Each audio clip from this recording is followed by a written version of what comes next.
Welcome back to Xylem learning. എല്ലാവരും അടിപൊളിയായിട്ടിരിക്കുന്നല്ലോ. ഇതാ നാളെയാണ് നമ്മുടെ ബയോളജി എക്സാം. അപ്പൊ ബയോളജി എക്സാമിൽ 40-40 പക്ക ഷുവർ ആക്കാൻ വേണ്ടിയിട്ടുള്ള ഒരു complete model exam question paper ആണ് നിങ്ങളുടെ മുന്നിലേക്ക് ഞാൻ കൊണ്ടുവരുന്നത്. അപ്പോൾ ഓൾറെഡി നിങ്ങൾ അറിഞ്ഞു കാണും, നമുക്ക് ഒരു പാറ്റേൺ ഓഫ് ക്വസ്റ്റ്യൻസ് പേപ്പറിലുണ്ട്. ആ പാറ്റേൺ അനുസരിച്ചാണ് നിങ്ങൾക്ക് ക്വസ്റ്റ്യൻസ് വരിക.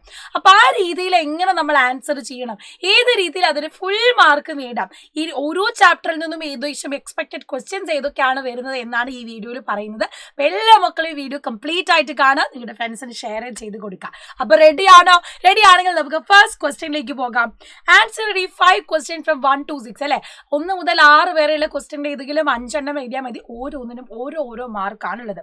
ഫസ്റ്റ് ക്വസ്റ്റ്യൻ ഇതാ, analyse the hint and select the correct answer. തന്നിട്ടുള്ളതിൽ കറക്റ്റ് ആൻസർ ഏതാണെന്ന് തിരഞ്ഞെടുക്കാനാണ്. The folding of touch me not plant leaves when touched is known as a nastic movement. Folding, നമ്മൾ തൊട്ടാവാടിയിൽ തൊടുന്ന സമയത്ത് ഈ ഇലകളിൽ സ്പർശിക്കുമ്പോൾ അവ കൂമ്പുന്നത് നാസ്റ്റിക ചലനമാണ് എന്ന് പറയുന്നു. അത് ശരിയാണോ? ശരിയാണ്. നമുക്ക് കറക്റ്റ് ആയിട്ട് തന്നെ പറയാവുന്നതാണ്, റൈറ്റ് ആണ്. ഇനി movement of plant parts according to direction of stimulus are tropic movements. Plant പാർട്ടിന്റെ ഡയറക്ഷൻ അനുസരിച്ച് മൂന്നിനെ നമ്മൾ എന്ത് പറയുന്നു? ട്രോപ്പിക് ചലനങ്ങൾ എന്ന് പറയുന്നു. Growing of climbers towards and around a support as example for haptotropism. Climbers എന്ത് ചെയ്യുന്നു? തൊടുന്ന വള്ളി കയറി പോകുന്ന ചെടികളിൽ നമ്മൾ കാണുന്നത് ഏത് ട്രോപ്പിക്കൽ മൂവ്മെന്റ് ആണ്? ആപ്റ്റോട്രോപ്പിസം ആണ്. ഓക്കെ, അതും കറക്റ്റ് ആണ്. അപ്പൊ നമുക്ക് ഏത് പറയാം? A, B, C are correct അല്ലെ? മൂന്നും കറക്റ്റ് ഓപ്ഷൻ ആയതുകൊണ്ട് we can go for option 3. Option 3 ആണ് മൂന്നും കറക്റ്റ് ആയിട്ടുള്ള ഓപ്ഷൻ. നമുക്ക് മനസ്സിലായി. സോ അടുത്തത്, which of the following can not be detected by ultrasound scanning.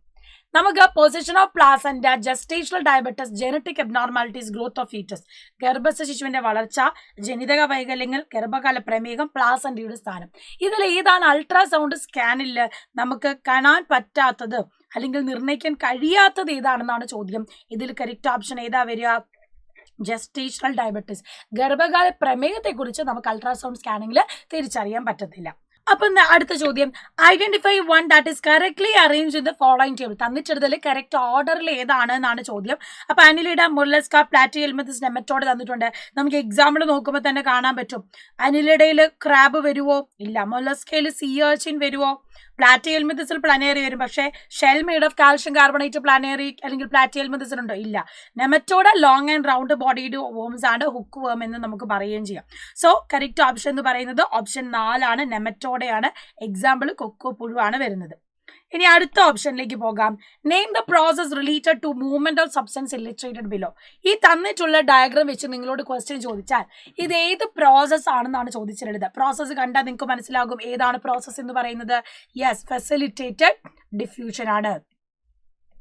Facilitated diffusion. Okay, yes, facilitated diffusion ആണ്. ഈ ഭാഗം നിങ്ങൾ പഠിക്കുമ്പോൾ ശ്രദ്ധിക്കണം. ഇതിന് പകരമായിട്ട് നിങ്ങളോട് ഓസ്മോസിസ് ചോദിക്കാം, ആക്റ്റീവ് ട്രാൻസ്പോർട്ട് ചോദിക്കാം, നോർമൽ ഡിഫ്യൂഷൻ ചോദിക്കാം. അപ്പോൾ ഓർത്ത് വെക്കണം, എനർജി ATP മോളിക്യൂൾ കണ്ടിട്ടുണ്ടെങ്കിൽ അത് ആക്റ്റീവ് ട്രാൻസ്പോർട്ടാണ്.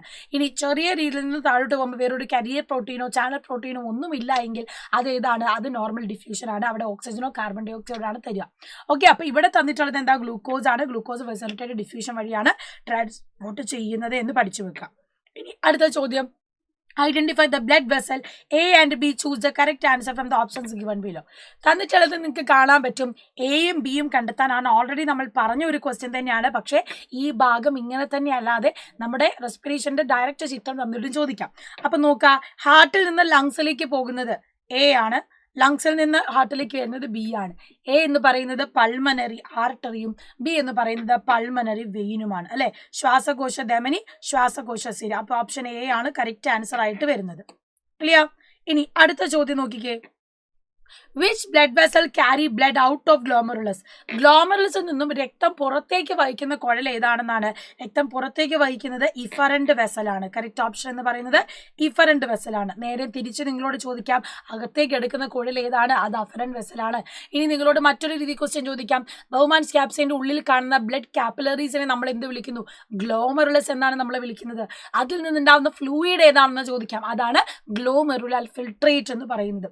ക്ലിയർ? ഓക്കെ, ഇനി അടുത്ത ക്വസ്റ്റ്യനിലേക്ക് പോകാം. Answer 6 from 7 to 13. Answer 6 questions 7 തൊട്ട് 13 വരെയുള്ള 6 എണ്ണം ആൻസർ ചെയ്താൽ മതി. 2 മാർക്കിൻ്റെതാണ്. Observe the figure and answer the question given below. ചിത്രം നിരീക്ഷിച്ച് ചുവടെയുള്ള ചോദ്യങ്ങൾക്ക് ഉത്തരം എഴുതാനാണ്. ചിത്രത്തിൽ സൂചിപ്പിച്ചിരിക്കുന്ന അസ്ഥി ഏത്? നമുക്കറിയാം അല്ലേ, നമ്മുടെ എൽബോ അല്ലെങ്കിൽ നീ ജോയിന്റ് ആണ് ഇവിടെ കാണിക്കുന്നത്. യെസ്, അപ്പൊ ഇവിടെ നമുക്ക് ഏത് പറയാം? ഹിഞ്ച് ജോയിന്റ് എന്ന് പറയാം. ഹിഞ്ച് ജോയിന്റ് അല്ലെങ്കിൽ വിജാഗിരി സന്ധി. വിജാഗിരി സന്ധി. What are the peculiarities of this? ഇത് നമുക്ക് പറയാം എന്താണ്? Just open and closing movement നമുക്ക് പോസിബിൾ ആവുന്നുള്ളൂ അല്ലെ. Yes, only one direction of movement is possible. One direction of movement is possible. ഒരു ദിശയിൽ മാത്രമേ ചലിക്കാൻ പറ്റുള്ളൂ അല്ലെ, ചലനം സാധ്യമാവുന്നുള്ളൂ. ഒരു ദിശയിൽ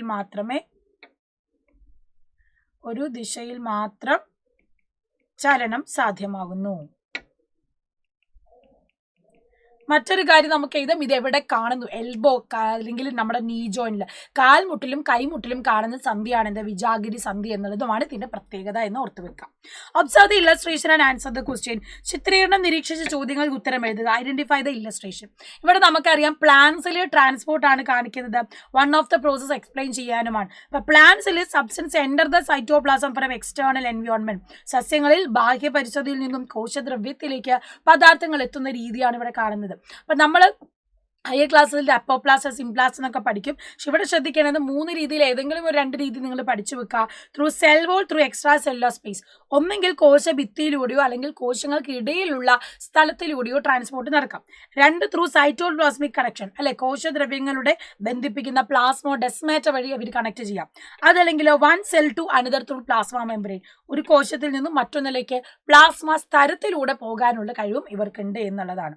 അടുത്തത് explain the role of following factors in the health of skeletal system. അസ്ഥിവ്യവസ്ഥയുടെ ആരോഗ്യത്തിൽ താഴെ പറയുന്ന ഘടകങ്ങളുടെ പങ്ക് വിശദമാക്കാനാണ്. അവ വിറ്റാമിൻ ഡിയും കാൽഷ്യവും തന്നിട്ടുണ്ട്. ഈ ചോദ്യം വളരെ പ്രധാനപ്പെട്ടതാണ്. നിങ്ങൾ പലപ്പോഴും മിസ്സാക്കി വിടുന്ന ഒരു ഭാഗമാണ്, പക്ഷേ ഇതിൽ നിന്നും ചോദ്യങ്ങൾ വരുന്നുണ്ട്. അപ്പൊ നമ്മുടെ അസ്ഥികൾക്ക് നല്ല ഉറപ്പ് തരുന്ന അല്ലെങ്കിൽ സ്ട്രെങ്ത് കൂട്ടുന്ന ഹാർഡ് ആയിട്ട് മാറ്റുന്നത് കാൽഷ്യം പ്രസൻസ് കൊണ്ടാണ്. പക്ഷേ ഈ കാൽഷ്യം നമുക്ക് കിട്ടണമെങ്കിൽ അല്ലെങ്കിൽ കാൽഷ്യത്തെ അബ്സോർബ് ചെയ്യാൻ നമ്മളെ സഹായിക്കുന്നത് എന്താണ്? വിറ്റാമിൻ ഡി ആണ്. അപ്പൊ നമുക്ക് സൺലൈറ്റിൽ നിന്നൊക്കെ വിറ്റാമിൻ ഡി കിട്ടും. ഈ വിറ്റാമിൻ ഡി നമ്മളെ കാൽഷ്യം അബ്സോർബ് ചെയ്യാൻ സഹായിക്കുന്നുണ്ട്. So vitamin D is necessary for absorption of calcium. Calcium ആഗിരണം ചെയ്യുന്നതിന് വിറ്റാമിൻ ഡി അനിവാര്യമാണ്. Which ensure the hardness and strength of bones.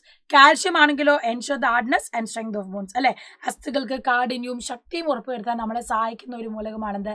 Calcium എന്ന് പറയുന്നത്. Write the significance of DNA barcoding. ഇത് ഞാൻ പറഞ്ഞിരുന്നു, എക്സ്പെക്റ്റഡ് ഒരു ക്വസ്റ്റ്യൻ ആണ്. DNA ബാർകോഡിംഗ് എന്ന് പറഞ്ഞാൽ പ്രത്യേകം ഓർക്കുക, classifying organism comparing special molecular sequences. നമ്മുടെ DNA-യിലുള്ള സീക്വൻസസ് ആയ കോഡുകളെ തമ്മിൽ, ആ തന്മാത്രകളുടെ വ്യത്യാസം തമ്മിൽ എന്ത് ചെയ്യുന്നു? അത് മനസ്സിലാക്കി നമുക്ക് ജീവികളെ താരതമ്യപ്പെടുത്താൻ പറ്റും. And also helps to recognise species at molecular level. തന്മാത്ര ലെവലിൽ നമുക്ക് എന്ത് ചെയ്യാൻ പറ്റും? ഓരോ സ്പീഷീസിനെ ഐഡന്റിഫൈ ചെയ്യാൻ പറ്റും. And this is made possible by creation and sharing of DNA barcodes by researchers and laboratories all over the world. ഏത് തരത്തിലുള്ള ശാസ്ത്രീയ പഠനങ്ങളിലും അതിൻ്റെ മെക്കാനിസത്തിനൊക്കെ നമ്മളെ സഹായിക്കുന്ന ഒന്നാണെന്ത്? DNA ബാർ കോഡിംഗ് എന്ന് പറയുന്നത്. സോ ഈ കാര്യങ്ങൾ ഇമ്പോർട്ടൻ്റ് ആണ്, പഠിച്ചു വെക്കണം. Then a few contraceptive methods are given. How do they interrupt the process of conception? ചില ഗർഭനിരോധന മാർഗങ്ങൾ നൽകിയിരിക്കുന്നു. അവ ഗർഭധാരണ പ്രക്രിയയെ തടസ്സപ്പെടുത്തുന്നത് എങ്ങനെ? അപ്പൊ വസെക്ടോമിയും ഡയഫ്രോമാണ് പറഞ്ഞിട്ടുള്ളത്.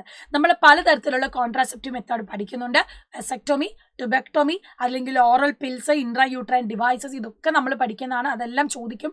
ഇതിന് പകരമായിട്ട് നിങ്ങളോട് ആനുവൽ എക്സാമിന് ചോദിക്കാൻ ചാൻസ് ഉള്ളതും ഇൻട്രായൂട്രൈൻ ഡിവൈസസും ക്വാണ്ടംസും ഒക്കെയാണ്. അപ്പം ഇതൊരു മോഡലാണ്. ഇത് വന്ന ടോപ്പിക്കിൽ നിന്ന് ഭാഗങ്ങൾ നിങ്ങൾ പഠിച്ചു വെക്കണം. സോ വാസെക്ടോമി എന്ന് പറഞ്ഞാൽ എന്താണ്? Cutting or tying the vas deferens by passage of sperm is block. Vas ഡിഫറൻസിനെ ഒന്നുകിൽ കട്ട് ചെയ്തത് ടൈ ചെയ്ത് വെക്കുമ്പോൾ സ്പേംസിനെ ബ്ലോക്ക് ചെയ്യാൻ നമ്മളെ സഹായിക്കുന്നതാണ് വാസെക്ടോമി എന്ന് പറയുന്നത്. ഇത് നമ്മൾ പുരുഷന്മാരിൽ മെയിൽസിലാണ് ചെയ്യുക. രണ്ടാമത്തേതാണ് diaphragm. Prevent sperm from reaching the uterus. പുംബീജങ്ങൾ ഗർഭാശയത്തിൽ എത്തുന്നത് തടയാൻ നമ്മളെ സഹായിക്കുന്ന ഒരു ഗർഭനിരോധന ഉറ പോലെ തന്നെ ഉപയോഗിക്കുന്ന ഒന്നാണ് ഡയഫ്രം എന്ന് പറയുന്നത്. Different animals and phyla to which belong are given below. Make them pairs and shown in the model. നമുക്ക് മോഡൽ തന്നിട്ടുണ്ട്. കോക്രോച്ച്, ആർത്രോപോഡ. ആ രീതിയിൽ നമുക്ക് എല്ലാത്തിനെയും പെയർ ആക്കണം. അപ്പം നോക്കിക്കേ, പ്ലനറി ഉണ്ട്. പ്ലനറി എവിടെ വരുന്നതാണ്? പ്ലാറ്റിഹെൽമിന്തസിൽ വരുന്നതാണ്. കോക്രോച്ച് നമ്മൾ പറഞ്ഞു ആർത്രോപോഡയിൽ വരുന്നതാണ്. പിന്നെയോ സ്പോഞ്ചസ് എവിടെ വരുന്നു? പോരിഫറയിൽ വരുന്നതാണ്. റൗണ്ട് വേം നെമറ്റോഡയിൽ വരുന്നതാണ്. പിന്നെ ഹൈഡ്ര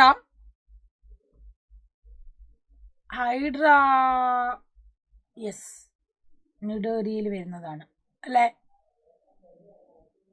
സിലിൻഡ്രേറ്റിൽ വരുന്നതാണ്. യെസ് സിലിൻഡ്രേറ്റ്.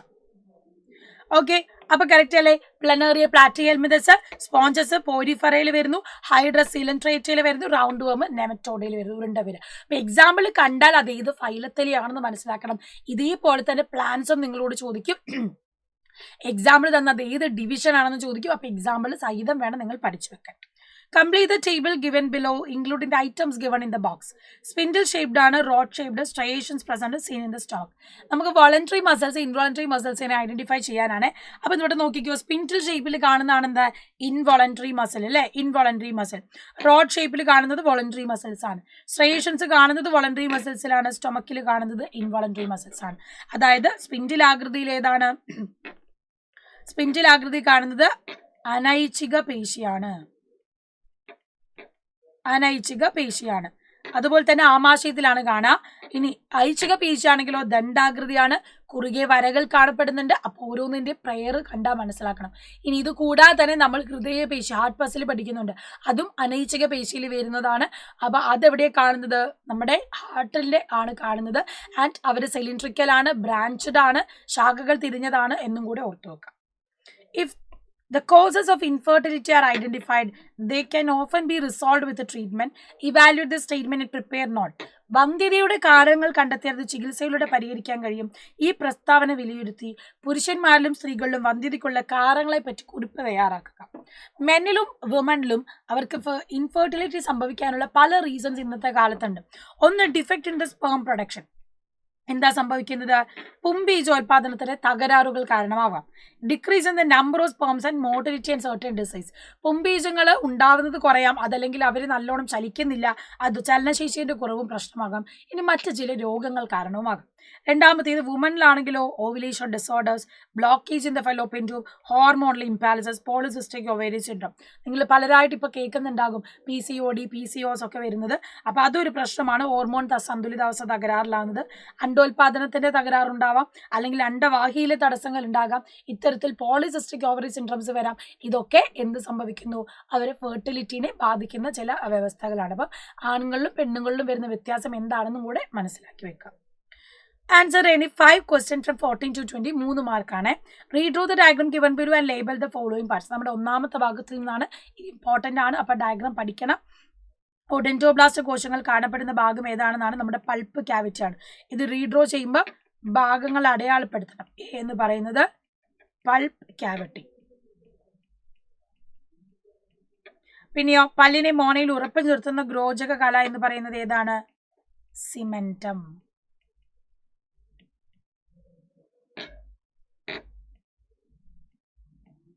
ഓക്കെ, ഇനി വരയ്ക്കാൻ നിങ്ങളോട് ചോദിച്ചാൽ ഞാൻ പറഞ്ഞിട്ടുണ്ടല്ലോ, നിങ്ങൾക്ക് ഈസി ആയിട്ടത് റീഡ്രോ ചെയ്യാൻ സ്കെച്ച് പോലെ എടുത്ത് വരയ്ക്കുന്നതാണ് നല്ലത്.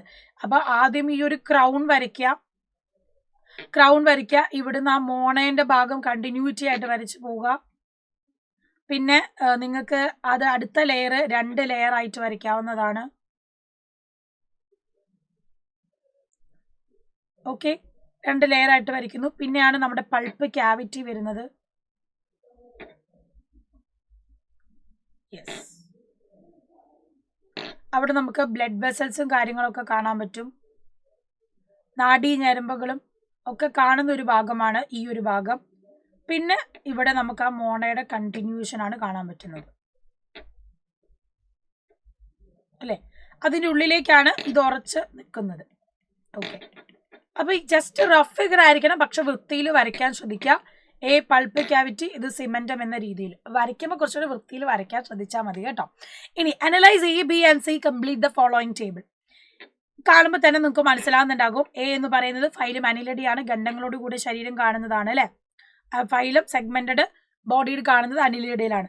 രണ്ടാമത്തേത് നമ്മുടെ സ്റ്റാർ ഫിഷ് കാണുന്ന എക്കിനോഡെർമേറ്റ, മുള്ളുകളോട് കൂടി ശരീരമുള്ള ഭാഗം, സ്പൈനി ബോഡിയിലെ മറൈൻ ഓർഗാനിസം ആണ്. ലാസ്റ്റ് നമ്മുടെ സ്നെയിലും ഒക്ടോബസും കാണുന്ന ഭാഗമാണ്. സ്നെയിലും ഒക്ടോബസും കാണുന്നത് എവിടെയാ? നമ്മൾ പഠിച്ചതാണ്. എവിടെയാ? മൊളസ്കയിലാണ്. മൊളസ്കയുടെ പ്രത്യേകത മൃദു ശരീരം, ഭൂരിഭാഗം ജീവികളും പൊതിഞ്ഞ് കാൽഷ്യം കാർബണേറ്റ് കവചം നമുക്ക് കാണാൻ പറ്റും. അപ്പം ചിത്രം കണ്ടാൽ ഐഡന്റിഫൈ ചെയ്യാൻ പഠിക്കാം. Observe the diagram of cell organelle. Answer the following question. Write the name of phase of cellular respiration this take place. What is the main process that takes place at this phase? Complete the following illustration. ഇത് നമ്മുടെ മൈറ്റോകോൺട്രിയാണ്. മൈറ്റോകോൺട്രിയയിൽ വെച്ച് നടക്കുന്ന റെസ്പിറേഷൻ്റെ രണ്ടാമത്തെ step Kreb സൈക്കിളാണ്. ഇവിടെ എന്ത് സംഭവിക്കുന്നു? Pyruvic acid carbon dye ഓക്സൈഡും വാട്ടറും അതുപോലെ എനർജി ആയിട്ട് മാറുകയാണ് ചെയ്യുന്നത്. ആൻഡ് ഇക്വേഷൻ നമ്മളോട് സോൾവ് ചെയ്യാൻ ചോദിച്ചാൽ glucose plus O2 gives CO2 plus water and ATP. ഇങ്ങനെയാണ് ഇക്വേഷൻ നിങ്ങൾ കംപ്ലീറ്റ് ചെയ്യേണ്ടത് കേട്ടോ. ഓക്കെ, 30 ATP എന്ന് വ്യക്തമായിട്ട് എഴുതിക്കോളൂ കേട്ടോ. 30 ATP. ഓക്കെ, അപ്പോൾ oxygen carbon dioxide 30 ATP ഉണ്ടാവുന്നു. Diagram showing the structure of virus is given below. Analyze it and answer the question. A തന്നിട്ടുണ്ട്, B തന്നിട്ടുണ്ട്. Write the name of part labeled as A and B. A എന്ന് പറയുന്നത് നമ്മുടെ capsid protein ആണ്. And B എന്ന് പറയുന്നത് genetic material ആണ്. വൈറസുകളെ 6 kingdom വർഗീകരണത്തിൽ ഉൾപ്പെടാത്തത് എന്തുകൊണ്ട്? ഒന്ന്, organism having ability to reproduce, respond to environment, do metabolic activities include in the process of classification. അല്ലെ, ജീവനുള്ള ജീവ പ്രവർത്തനങ്ങൾ ചെയ്യുന്നവരെയാണ് നമ്മൾ ക്ലാസിഫിക്കേഷനിൽ ഉൾപ്പെടുത്തിയിട്ടുള്ളത്. അപ്പൊ പിന്നെ അതൊന്നും ചെയ്യാതെ ഒറ്റയ്ക്ക് പ്രോട്ടീൻ ആയിട്ട് ഇരിക്കുന്നവരെ നമ്മൾ ഇതിലേക്ക് ആഡ് ചെയ്യണ്ടല്ലോ. ആൻഡ് ഇവരൊരു ഹോസ്റ്റ് സെല്ലിൽ ചെന്നാൽ മാത്രമേ ആദ്യത്തെ കോശത്തിൽ വെച്ച് അവരുടെ മെക്കാനിസം ഉപയോഗിച്ച് മാത്രമേ ഇവർക്ക് മൾട്ടിപ്ലൈ ചെയ്യാൻ പറ്റൂ. ഇവർ പുറത്ത് നിർജീവമാണ്. ആൻഡ് ഇത്തരം സവിശേഷത ഉള്ളത് കൊണ്ട് തന്നെ നിലവിൽ ഇവർ നമ്മൾ 6 കിങ്ഡത്തിൽ ഉൾപ്പെടുത്തിയിട്ടില്ല. PQR represent various process takes place during reproduction in humans. ഈ ചിത്രം ഇമ്പോർട്ടൻ്റ് ആണെന്ന് ഞാൻ വീണ്ടും പറയുന്നു. കാരണം എന്താന്ന് വെച്ചാൽ ഇവിടെ കണ്ടില്ലേ, P എന്ന് പറയുന്ന ഭാഗമാണ് നമ്മുടെ ഓവ്യുലേഷൻ. അണ്ടം രൂപപ്പെട്ട അത് റിലീസ് ചെയ്യുന്ന ഭാഗമാണെന്ന് ഓവുലേഷൻ എന്ന് പറയുന്നത്. ആൻഡ് ക്യൂയിലാണ് നമ്മുടെ സ്പേമും ഓവും തമ്മിൽ ഫ്യൂഷൻ നടക്കുന്നത്, നമ്മുടെ ഫെർട്ടിലൈസേഷൻ, ബീജ സംയോഗം. P എന്ന് പറഞ്ഞാൽ അണ്ടോത്സർജനം. B എന്ന് പറഞ്ഞാൽ ഫെർട്ടിലൈസേഷൻ അല്ലെങ്കിൽ ബീജ സംയോഗം. ആൻഡ് R എന്ന് പറയുന്നതാണ് ബ്ലാസ്റ്റോസിസ്റ്റ്, നമ്മുടെ യൂട്രൈൻ വോളിലേക്ക് വന്ന് പറ്റിപ്പിടിക്കുന്നത്. അപ്പോൾ ഈ ഉണ്ടായ അല്ലെങ്കിൽ സൈഗോട്ട് ഒരൊറ്റ കോശമായിരുന്നു, അത് ഡിവൈഡ് ചെയ്ത് 3-4 കോശങ്ങളായി, പിന്നെ ഡിവിഷൻ നടന്ന ഒരു 8 മുതൽ 16 കോശങ്ങളൊക്കെ ആകും. അപ്പോൾ ആ ബ്ലാസ്റ്റോസിസ്റ്റ് നമ്മുടെ യൂട്രസിന്റെ ഗർഭാശയ ഭിത്തിയിൽ എൻഡോമെട്രിയത്തിൽ വന്ന് പറ്റിപ്പിടിക്കുന്നതിനെയാണ് നമ്മൾ ഇംപ്ലാന്റേഷൻ എന്ന് പറയുന്നത്. അപ്പോൾ attachment of blastocyst to uterine wall called endometrium, അതാണ് ഇംപ്ലാന്റേഷൻ എന്ന് നമ്മൾ പറയുന്നത്. ഈ 3 പ്രോസസ്സും ഓർഡറിൽ ഓർക്കുക. ആദ്യം ഓവുലേഷൻ, പിന്നെ ഫെർട്ടിലൈസേഷൻ, പിന്നെ implantation. Following sentences are from poster explain importance of breast milk. Prepare a note on the importance of breast milk by relating sentence of the post. അപ്പോൾ ഇത്തരത്തിലുള്ള ആപ്ലിക്കേഷൻ ലെവലിൽ ക്വസ്റ്റ്യൻ ചോദിക്കാം. ഇതിന് പകരം നിങ്ങളോട് ജെൻഡർ ഇക്വാലിറ്റി ബേസ് ചെയ്ത് question ചോദിക്കാം. അപ്പോൾ അതും പഠിച്ചു വെക്കണം. ചാൻസ് ഉള്ള ഒരു ക്വസ്റ്റ്യൻ ആണ്. ജെൻഡർ ഇക്വാലിറ്റി ബേസിൽ എന്താണ് പറയാനുള്ളത്, അല്ലെങ്കിൽ ജെൻഡർ ഇക്വാലിറ്റീനെ രീതിയിൽ അപ്ലൈ ചെയ്ത് ക്വസ്റ്റ്യൻ ചോദിക്കാം. അല്ലെങ്കിൽ സെക്ഷുവലി ട്രാൻസ്മിറ്റഡ് ഡിസീസിനെ പ്രിവെന്റ് ചെയ്യാൻ എന്തൊക്കെ മെക്കാനിക്സ് ഉണ്ട് എന്ന രീതിയിലും ക്വസ്റ്റ്യൻ ചോദിക്കാം. സോ ബ്രസ്റ്റ് മിൽക്ക് എന്ന് പറഞ്ഞാൽ ഫസ്റ്റ് വാക്സിൻ എന്ന് നമുക്ക് പറയാം. ബേബിയുടെ ഗ്രോത്ത് ആൻഡ് ഡെവലപ്മെന്റ് വലിയ റോള് വഹിക്കുന്നതാണ്. And it's a duty of mother എന്ന് നമ്മൾ പറയുന്നുണ്ട്. അപ്പം നമ്മുടെ ആദ്യം കുഞ്ഞ് പ്രസവിച്ച പാടെ അമ്മയിൽ ഉണ്ടാവുന്നതാണ് കൊളസ്ട്രോം, ലൈറ്റ് യെല്ലോ കളേർഡ് മിൽക്ക്. അപ്പൊ ഈ കൊളസ്ട്രോത്തിൽ നമുക്ക് കാണാം ഈ പാല് കുഞ്ഞിന് നിർബന്ധമായി കൊടുക്കണം എന്ന് പറയാനുള്ള കാര്യം, അപ്പോൾ ഉണ്ടായ കുഞ്ഞിന് വേണ്ട എല്ലാ പോഷകവും, എല്ലാ ഇമ്മ്യൂണിറ്റി, പ്രതിരോധവും, വിറ്റാമിനും ഒക്കെ കിട്ടുന്നത് ഈ കൊളസ്ട്രോത്തിൽ നിന്നാണ്. ആൻഡ് 2 വർഷമെങ്കിലും കുഞ്ഞിന് നമ്മൾ എന്ത് ചെയ്യണം? മുലപ്പാൽ കൊടുക്കണം. എന്നാലേ ആ കുട്ടിന് വേണ്ട മാനസികമായുള്ള ശാരീരികമായ വളർച്ചയൊക്കെ ലഭിക്കൂ. And it contain antibody protect the body against infection, diarrhoea, respiratory disease, allergies, helps to maintain body temperature, prevent hydration. അപ്പോൾ ആ കുഞ്ഞ് അമ്മയുടെ ഉദരത്തിൽ നിന്ന് വന്നതാണ്. അപ്പോൾ ആ കുഞ്ഞിന് വേണ്ടി വളരാൻ ആവശ്യമായി എല്ലാ തരത്തിലുള്ള എല്ലാ ഡിസീസിൽ നിന്ന് പ്രിവെന്റ് ചെയ്യാനുള്ള ഇമ്മ്യൂണിറ്റി കൊടുക്കുന്ന ആൻറ്റിബോഡീസ്, അതുപോലെ തന്നെ അവർക്ക് ആവശ്യമായിട്ടുള്ള ബോഡി ടെമ്പറേച്ചർ മെയിൻറ്റെയിൻ ചെയ്യാനും എല്ലാ കാര്യങ്ങളും ആ കുഞ്ഞിന് വേണ്ടി അതിനോട് അഡാപ്റ്റേഷന് വേണ്ടിയിട്ട് അവരെ ഹെൽപ്പ് ചെയ്യുന്നത് ഈ ഒരു ബ്രസ്റ്റ് മിൽക്ക് ആണ് എന്നുള്ളത് ഓർത്തു വെക്കുക. Different stages of progressive development of a foetus is given below. Arrange them suitably and complete the table. ഇത് പഠിക്കാൻ നമ്മൾ ആ തന്നിട്ടുള്ള ഇല്ലസ്ട്രേഷൻ വ്യക്തമായിട്ട് തന്നെ പഠിക്കണം. അപ്പോൾ ആദ്യം നടക്കുന്ന ഫസ്റ്റ് ട്രൈമസ്റ്റർ എന്ന് പറഞ്ഞാൽ 1 മുതൽ 3 മാസമാണ്. അപ്പോഴാണ് കുഞ്ഞിൻ്റെ ഹാർട്ട് ബീറ്റ് തുടങ്ങുന്ന സമയം. അപ്പോഴാണ് നമുക്ക് സ്കാനിങ്ങിൽ ബീറ്റൊക്കെ അറിയുന്നത്. സെക്സ് ഓർഗൻ സിസ്റ്റംസ് ഒക്കെ ഡെവലപ്പ് ചെയ്യും, ലൈംഗിക അവയവങ്ങളൊക്കെ രൂപപ്പെടും. 2ാം ത്രൈമാസത്തിലാവുമ്പോൾ തലമുടിയും ശരീര രോമങ്ങൾ, ഹെയർ ഗ്രോത്ത് ഒക്കെ വരും. കൺപോളകൾ തുറക്കുന്നു, കൺപീലുകൾ രൂപപ്പെടും. പിന്നെ 3rd ട്രൈമാസ്റ്ററിൽ lungs attain complete growth, gaining of body weight ആണ്. ശരീരഭാരം വർദ്ധിക്കുന്നു, പൂർണ്ണ വളർച്ചയെത്തുന്നു. എല്ലാ അവയവങ്ങളൊക്കെ പൂർണ്ണമായി വളരുന്നത് 3ാം ത്രൈമാസത്തിലാണ്. അടുത്തത് 4 മാർക്കിൻ്റെതാണ്. 2 ക്വസ്റ്റ്യൻ അറ്റൻഡ് ചെയ്താൽ മതി. Complete the table suitably. നമുക്കിവിടെ ചോദിച്ചിട്ടുള്ള ഇതാ പ്ലാന്റ്സിന്റെ ഡിവിഷൻസ് ആണ് ചോദിച്ചിട്ടുള്ളത്. അപ്പോൾ ഇവിടെ നമുക്ക് ആൽഗെ ഉണ്ട്, ബ്രയോഫൈറ്റ് ഉണ്ട്, ടെറിഡോഫൈറ്റ് ഉണ്ട്, ജിംനോസ്പേം ഉണ്ട്, ആൻജിയോസ്പേം ഉണ്ട്. മോഡ് ഓഫ് റീപ്രൊഡക്ഷൻ എങ്ങനെയാണെന്നാണ്. ആൽഗയിൽ both sexual and asexual reproduction ഉണ്ട്. ബ്രയോഫൈറ്റയിൽ എങ്ങനെയാണ് നമ്മൾ പറഞ്ഞിരുന്നു, ഗമേറ്റ്സ് ആൻഡ് സ്പൗസ് വഴിയാണ് അവർ സെക്ഷൽ റീപ്രൊഡക്ഷൻ നടത്തുന്നത്. വാസ്കുലർ ടിഷ്യൂ ആൽഗയിലില്ല, ബ്രയോഫൈറ്റിലും ഇല്ല. ആൽഗയ്ക്ക് എക്സാമ്പിൾ സ്പൈറോഗേറ, സർഗാസം. ബ്രയോഫൈറ്റിലാണെങ്കിൽ Riccia, Funaria. Vascular tissues absent ആണ്. സ്പൈറോഗൈറും Sargassum. Reproduction gamete and spore വഴിയാണ്. ബ്രയോഫൈറ്റിൽ റിക്സിയ ആൻഡ് എക്സാമ്പിൾ ആണ്. ഇനി എന്ന് പറയുന്നത് ടെറിഡോഫൈറ്റ എന്ന് പറയുമ്പോൾ അവർക്ക് എന്തുണ്ട്, സ്പോസ് ഉണ്ട് അല്ലേ. സ്പോർ വഴിയാണ് റീപ്രൊഡക്ഷൻ നടത്തുന്നത്. ലൈക്കോപോഡിയം എക്സാമ്പിൾ തന്നിട്ടുണ്ട്. ജിംനോസ്പേമിലോ വാസ്കുലർ ടിഷ്യൂസ് പ്രസന്റ് ആണ്, പക്ഷെ വെസൽ ആബ്സെന്റ് ആണ്. എക്സാമ്പിൾ നമുക്ക് പൈനസ് സൈക്കസ് പറയാം, പൈന് സൈക്കസും പറയാം അല്ലെ. Tissues seen but xylem vessels absent ആണ് എന്ന് പറയാം. ഓക്കെ, ഇനി അടുത്തതോ ആൻജിയോസ്പേംസിൽ പ്രത്യുൽപാദന രീതി എങ്ങനെയാണ്. സെക്ഷൽ റീപ്രൊഡക്ഷൻ ഉണ്ട്, ഫ്ലവേഴ്സ് ഉണ്ട്, സങ്കീർണ സംഭരണങ്ങൾ വെസൽസ് നമുക്ക് കാണാം. എക്സാമ്പിൾ ചെമ്പരത്തി. ഫ്ലവേഴ്സിലാണ് റീപ്രൊഡക്റ്റീവ് സ്ട്രക്ചേഴ്സ് കാണാൻ പറ്റുന്നത്. ഓക്കെ, അപ്പം ഡിവിഷൻസ് പഠിക്കണേ. ക്ലാസിഫിക്കേഷൻ 1 മാർക്ക് ഉറപ്പാണ്. ഒരു ക്വസ്റ്റ്യൻ എന്തായാലും 4 മാർക്കിന് ചോദിക്കാൻ ചാൻസ് കാണുന്നുണ്ട്, അതുകൊണ്ട് പഠിച്ചു വെച്ചോളാം. എക്സാമ്പിൾ വെച്ച് തന്നെയായിരിക്കും ചോദിക്കാം. Observe the figures of joints. കണ്ടോ, വീണ്ടും ഇത് ജോയിന്റ് റിലേറ്റഡ് ക്വസ്റ്റ്യൻ വന്നിട്ടുണ്ട്. എ എന്ന് പറയുന്നത് നമ്മുടെ ബോൾ ആൻഡ് സോക്കറ്റ് ജോയിന്റ് ആണ്. ബി നമ്മൾ ഓൾറെഡി കണ്ടു, ഹിഞ്ച് ജോയിന്റ് ആണ്. എയും ബിയും ഡിഫർ എങ്ങനെയാണ്. Name the disease cause severe pain swelling in the joint, how is it caused എന്നാണ് പറഞ്ഞത്. എ എന്ന് പറയുന്നത് ball and socket, B hinge joint, വിജാഗിരി സന്ധി. എ എന്ന് പറയുന്നത് എല്ലാ മൂവ്മെന്റും പോസിബിൾ ആണ്. ഹിഞ്ച് ജോയിന്റോ ഒരു വശത്തേക്ക് മാത്രം ചലനം സാധ്യമാകുന്നു. ഇനി ഇവിടെയാണ് സ്വെല്ലിംഗ് ഉണ്ടാവുന്നു അല്ലെ, ജോയിന്റ്സിൽ സന്ധികളിൽ വേദന ഉണ്ടാവുന്ന ഒന്നാണ് റുമറ്റോയിഡ് ആർത്രൈറ്റിസ്. കാരണം എന്താ, destruction of cartilage and synovial membrane by immune system. നമ്മുടെ തന്നെ പ്രതിരോധ വ്യവസ്ഥ തന്നെ എന്ത് ചെയ്യുന്നു, തരുണാസ്ഥിനെയും സൈനോവൽ മെമ്പറിനെയും നശിപ്പിക്കുന്ന ഒരു രോഗാവസ്ഥയാണ് റുമറ്റോയിഡ് ആർത്രൈറ്റിസ് എന്ന് പറയുന്നത്.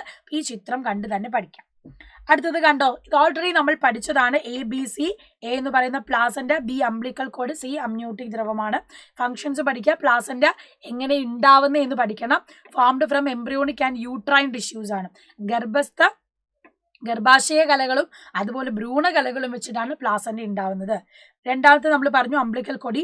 Oxygen and nutrients reach the body foetus waste are remove this cord. ഈ ഒരു കുഴൽ വഴി അല്ലെങ്കിൽ പൊക്കിൾ കൊടി വഴിയാണ് പ്ലാസന്റയിലോട്ട് കണക്ട് ചെയ്യുന്നതും ഓക്സിജൻ ന്യൂട്രിയന്റ് കിട്ടുന്നതും വേസ്റ്റിനെ നമ്മൾ പുറത്തോട്ട് കളയുന്നതും. പിന്നെയോ സി നമ്മൾ പറഞ്ഞു അമ്നിയോട്ടിക് ഫ്ലൂയിഡ് ആണ്. Prevent dehydration of the foetus and protect from external shock. പുറത്തുനിന്നുള്ള ആ ഒരു ബാഹ്യ ക്ഷതങ്ങളിൽ നിന്ന് സംരക്ഷിക്കുക, അതുപോലെ കുഞ്ഞിന് നിർജ്ജലീകരണം സംഭവിക്കാതിരിക്കുക, ഇതൊക്കെ നമ്മളെ സഹായിക്കുന്നതാണ്. ഗർഭധാരത്തിന് വളർച്ചാ വൈകല്യങ്ങൾ, ഓക്കെ, അത് ശ്രദ്ധിക്കണേ. Amniotic ഫ്ലൂയിഡിന്റെ function. ഗർഭകാലത്തെ മദ്യപാനം, മയക്കുമരുന്നിന്റെ ഉപയോഗം, പുകവലി എങ്ങനെ ആരോഗ്യത്തെ ബാധിക്കുന്നു എന്നാണ്. സ്മോക്കിംഗ്, ആൽക്കഹോളിസം, ഡ്രഗ് അബ്യൂസ് എന്ത് ചെയ്യുന്നു, കുഞ്ഞുങ്ങളിൽ പലതരത്തിലുള്ള ഡിസോർഡേഴ്സ്, പലതരത്തിലുള്ള വൈകല്യങ്ങൾ ഉണ്ടാക്കാം. എക്ടോപിക് പ്രഗ്നൻസി ആൻഡ് മിസ്കാരേജ് ഉണ്ടാക്കാം. നേരത്തെ ഗർഭം അലസിപ്പോവാനും അല്ലെങ്കിൽ നേരത്തെ ഗർഭം ഉണ്ടാവാനുള്ള ചാൻസ് ഒക്കെ ഉണ്ട്. അപ്പോൾ ഇത് വലിയൊരു പ്രശ്നം തന്നെയാണ്. അപ്പോൾ ഒരിക്കലും പ്രഗ്നന്റ് ടൈമിൽ നമ്മൾ ഡ്രഗ് അബ്യൂസോ ആൽക്കഹോളോ ഒന്നും ചെയ്യാൻ പാടില്ല. സ്മോക്കിംഗ് ഒക്കെ അതൊക്കെ ഭയങ്കരമായിട്ട് കുഞ്ഞിൻ്റെ ശരീരത്തെയും ആരോഗ്യത്തെയും ഒക്കെ ബാധിക്കുന്നതാണ് കേട്ടോ. ഓക്കെ, അപ്പോൾ ഇത്രയും ക്വസ്റ്റ്യൻസ് ഉണ്ട്. ഓരോ ഭാഗത്തിനെയും നല്ല ഡീറ്റെയിൽ ആയിട്ട് പോയിന്റ് ഔട്ട് ചെയ്ത് ആൻസർ ചെയ്യാൻ ശ്രദ്ധിക്കണം. പോയിന്റിനാണ് മാർക്ക്, കാരണം നിങ്ങളുടെ ആൻസർ കീ അതിനനുസരിച്ചാണ് ഉണ്ടാക്കുക. അപ്പം SSLCയിലേക്ക് പോകുമ്പോൾ തന്നെ നിങ്ങൾ ഈ ഒരു 9ാം ക്ലാസ്സിലെ എക്സാം ഒരു പ്രിപ്പറേഷൻ രീതിയിൽ തന്നെ അറ്റൻഡ് ചെയ്യണം. കാരണം ഈ ഒരു രീതിയിൽ നിങ്ങൾ പ്രിപ്പയർ ചെയ്യുന്നതിനനുസരിച്ച് എക്സാം എഴുതുന്നതിനനുസരിച്ച് നിങ്ങൾക്ക് ബോർഡ് എക്സാമിനും കൂടെ പ്രിപ്പയർ ചെയ്യാൻ പറ്റുന്ന രീതിയിലാണ്. സോ ഈ ഒരു എക്സാം നല്ലോണം തകർത്ത് തന്നെ എഴുതുക. Wish you all the very best മക്കളെ. അപ്പം എല്ലാവരും അടിപൊളിയാക്കുക. കൂടുതൽ ക്വസ്റ്റ്യൻസ് നമ്മൾ അടിപൊളിയായിട്ട് ഇന്ന് വൈകിട്ടത്തെ ലൈവിലാണ് പറയുന്നത്.